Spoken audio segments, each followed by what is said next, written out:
ಈಸಾಕನು ದೇವರ ಆಲೋಚನೆಯನ್ನು ಹೊಂದಿಕೊಂಡು ನಡೆಯುವಂತಹ ಒಬ್ಬ ಮನುಷ್ಯನಾಗಿದ್ದನು. ಅದು ಏನು ಎಂಬುದಾಗಿ ವಾಕ್ಯದಲ್ಲಿ ನೋಡೋಣವೇ. ಆದಿಕಾಂಡ 26ನೇ ಅಧ್ಯಾಯ 1-5 ವಾಕ್ಯಗಳು. ಹಳೆ ಒಡಂಬಡಿಕೆಯಲ್ಲಿ 27ನೇ ಪುಟ ತೆಗೆಯಿರಿ. ಕೆಲವು ವಾಕ್ಯಗಳನ್ನು ಓದೋಣವ.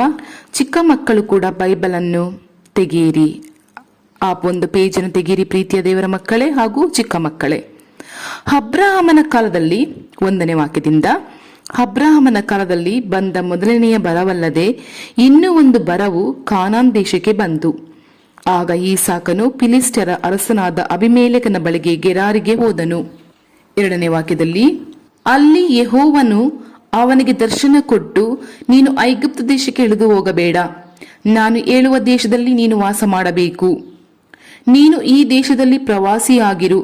ನಾನು ನಿನ್ನ ಬಳಿಯಲ್ಲಿದ್ದು ನಿನ್ನನ್ನು ಅಭಿವೃದ್ಧಿಪಡಿಸಿ ನಿನಗೂ ನಿನ್ನ ಸಂತತಿಯವರಿಗೂ ಈ ಪ್ರದೇಶಗಳನ್ನೆಲ್ಲ ಕೊಡುವೆನು.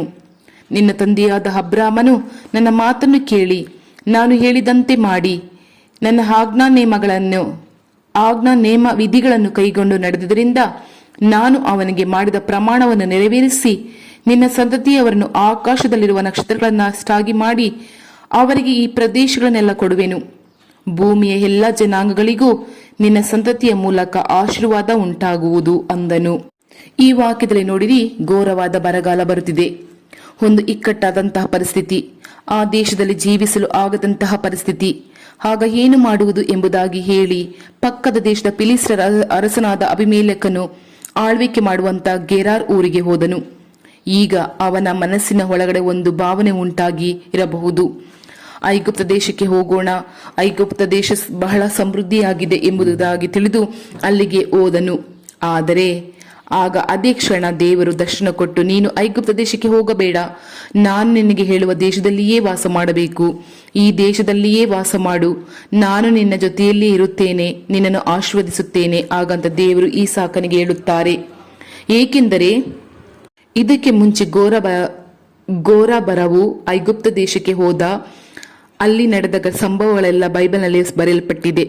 ಆದ್ದರಿಂದ ಈಸಾಕನ ಮನಸ್ಸಿನಲ್ಲಿ ಈ ಭಾವನೆಗಳು ಬಂದಿರಬಹುದು. ಈಸಾಕನಿಗೆ ಐಗುಪ್ತ ದೇಶ ಸಮೃದ್ಧಿಯಾದಂಥ ದೇಶ, ಒಂದು ವೇಳೆ ನಾನು ಅಲ್ಲಿ ಹೋಗಿದ್ರೆ ಈ ಬರಗಾಲದಲ್ಲಿ ನಾವು ತಪ್ಪಿಸಿಕೊಳ್ಳಬಹುದು ಎಂಬುದಾಗಿ ನೆನೆಸಿರಬಹುದು. ಈಗ ಒಂದು ಕಠಿಣವಾದಂತಹ ಕಾಲಗಳಲ್ಲಿ ಹಾದು ಹೋಗುತ್ತಾ ಇದ್ದೇವೆ ಅಲ್ಲವೇ ನಾವು. ಕೋವಿಡ್-19 ಎಂಬುದಾಗಿರುವಂತಹ ಘೋರ ವ್ಯಾಧಿ, ಅದರಿಂದ ಉಂಟಾದಂತಹ ಬಾಧೆಗಳು, ಅಗತ್ಯವಾದ ವಸ್ತುಗಳ ಬೀಳುವಿಕೆ, ಕೆಲಸ ಇಲ್ಲ, ಬಿಸ್ನೆಸ್ನಲ್ಲಿ ಆದಂತಹ ನಷ್ಟಗಳು, ಮಕ್ಕಳು ಶಾಲೆಗೆ ಹೋಗದಿರುವಂಥದ್ದು, ಅನೇಕ ಬಾಧೆಗಳನ್ನು ಸಂಧಿಸುತ್ತಾ ಇದ್ದೇವೆ. ಹಾಗೂ ಮಕ್ಕಳ ಕೈಯಲ್ಲಿ ಬಂದಂತಹ ಫೋನ್ ಈಗ ಅವರ ಜೀವನದಲ್ಲಿ ತುಂಬ ಬದಲಾವಣೆ ತಂದಿದೆ ಅಲ್ಲವೇ. ಈ ಪರಿಸ್ಥಿತಿಯಲ್ಲಿ ಏನು ಮಾಡುವಂಥದ್ದು? ಅನೇಕರು ಹೊರದೇಶದಲ್ಲಿ ಇದ್ದಂತಹವರು ಇಂಡಿಯಾಗೆ ತಿರುಗಿ ಬಂದು ಬಿಟ್ಟರು. ಚೆನ್ನೈ, ಕರ್ನಾಟಕ ಮೇನ್ ಸಿಟಿನಲ್ಲಿ ಇದ್ದವರು ಅವರವರ ಹಳ್ಳಿಗಳಿಗೆ ಹೋಗಿಬಿಟ್ಟರು. ಮತ್ತೆ ಸಿಟಿಗೆ ಬಂದರು. ಮತ್ತೆ ಯಾಕೆ ನಾವು ಇಲ್ಲಿಗೆ ಬಂದೆವು, ನಮ್ಮ ಹಳ್ಳಿಯಲ್ಲಿ ಇದೇ ಇದ್ದಿರಬಹುದೋ, ಈ ರೀತಿಯಾಗಿ ಎರಡೂ ಮನಸ್ಸಿನಲ್ಲಿ ಇದ್ದು ಗಲಿಬಿಲಿ ಆದದ್ದು. ಹೊರದೇಶದಿಂದ ಬಂದ ಕೂಡಲೇ ನಾನು ಅಲ್ಲೇ ಇದ್ದಿದ್ದರೆ ಒಳ್ಳೆಯದಾಗಿತ್ತು, ನಾನು ತಪ್ಪಾಗಿ ಇಂಡಿಯಾಗೆ ಬಂದು ಬಿಟ್ಟೇನೇನೋ, ಈ ರೀತಿಯಾಗಿ ಹಲವು ವಿಧವಾದಂತಹ ಗಲಿಬಿಲಿ. ಈ ರೀತಿಯಾದಂತಹ ಗಲಿಬಿಲಿಯಲ್ಲಿ ನೀವು ಇದ್ದಿರಬಹುದು ಅಲ್ಲವೇ.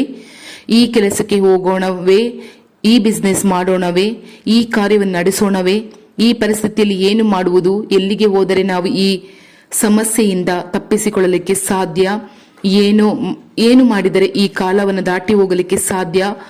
ಈಸಾಕನ ಮನಸ್ಸಿನ ಒಳಗೆ ಇದ್ದಿರಬಹುದು ಇದೇ ಪ್ರಕಾರ. ಈ ಬರಗಾಲವನ್ನು ಹೇಗೆ ದಾಟುವುದು, ಈ ದೇಶದಲ್ಲಿ ಬರಗಾಲವು ಘೋರವಾಗಿದೆ, ನಮ್ಮ ಜೊತೆಯಲ್ಲಿ ಇರುವಂತವರು, ನನ್ನ ಕುಟುಂಬದವರು, ದಾಸರು ದಾಸಿಯರು ಎಲ್ಲ ಪೋಷಿಸಲ್ಪಡಬೇಕು, ಹಾಗೂ ಪ್ರಾಣಿ ಪಕ್ಷಿಗಳು ಏನು ಮಾಡಬೇಕು, ಹಲವಾರು ಪ್ರಶ್ನೆಗಳು ಇದ್ದಿರಬಹುದು ಈಸಾಕನಿಗೆ. ಈಗ ಕರ್ತರು ದರ್ಶನವಾಗಿ ಒಂದು ಆಲೋಚನೆಯನ್ನು ಕೊಡುತ್ತಾ ಇದ್ದಾರೆ.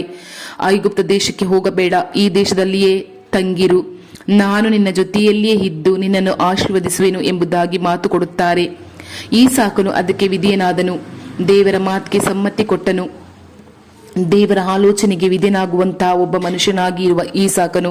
ಆದ್ದರಿಂದ ನೋಡಿರಿ, ಅವನನ್ನು ಕುಟುಂಬವು ಸಂರಕ್ಷಿಸಲ್ಪಟ್ಟಿತು. ಬರಗಾಲದಲ್ಲಿಯೂ ಕೂಡ ಅವರನ್ನು ಪೋಷಿಸಿ ನಡೆಸಿ ಕಾಪಾಡಿದನ್ನ ಅವರನ್ನ ನಾವು ನೋಡಬಹುದು.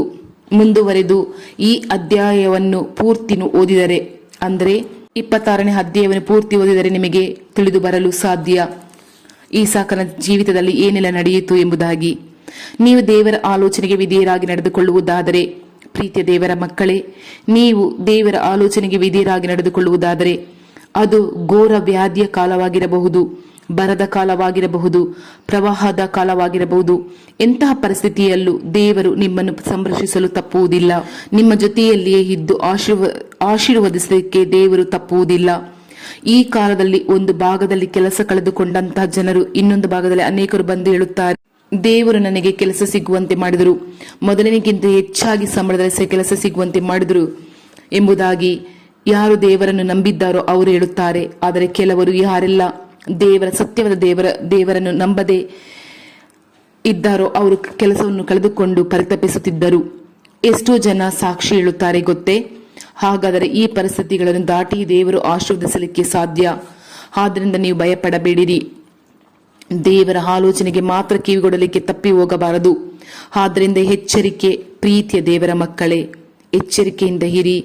ದೇವರ ಆಲೋಚನೆಗೆ ನಾವು ಕಿವಿಗೊಡಲಿಕ್ಕೆ ತಪ್ಪಿ ಹೋಗಬಾರದು. ಪ್ರಾರ್ಥಿಸೋಣವೇ? ಎರಡು ಕೈಗಳನ್ನು ಎತ್ತಿ ನನ್ನ ಜೊತೆಗೆ ಪ್ರಾರ್ಥಿಸಿರಿ. ಯೇಸುವೆ, ಯೇಸುವೆ, ಯೇಸುವೆ, ಈ ದಿನ ನನ್ನೊಂದಿಗೆ ಮಾತನಾಡಿದ್ದೀರಿ. ಪರಲೋಕದಲ್ಲಿ ಆಸನವಾಗಿರುವಂತಹ ನನ್ನ ಯೇಸುವೆ, ನನ್ನ ಕುಟುಂಬದಲ್ಲಿ ಬಂದ ಪರಿಸ್ಥಿತಿ ಸಮಸ್ಯೆಯನ್ನ ನಿಮ್ಮ ಆಲೋಚನೆಯ ಪ್ರಕಾರ ಕೇಳಿ ನಡೆದುಕೊಳ್ಳುತ್ತೇನೆ ತಂದೆಯೇ. ಹಾಗೂ ನನ್ನೊಂದಿಗೆ ಮಾತನಾಡಿದ್ದೀರಿ. ನಿಮ್ಮ ಮಾತನ್ನು ನಾನು ಕೇಳುತ್ತಾ ಇದ್ದೆ.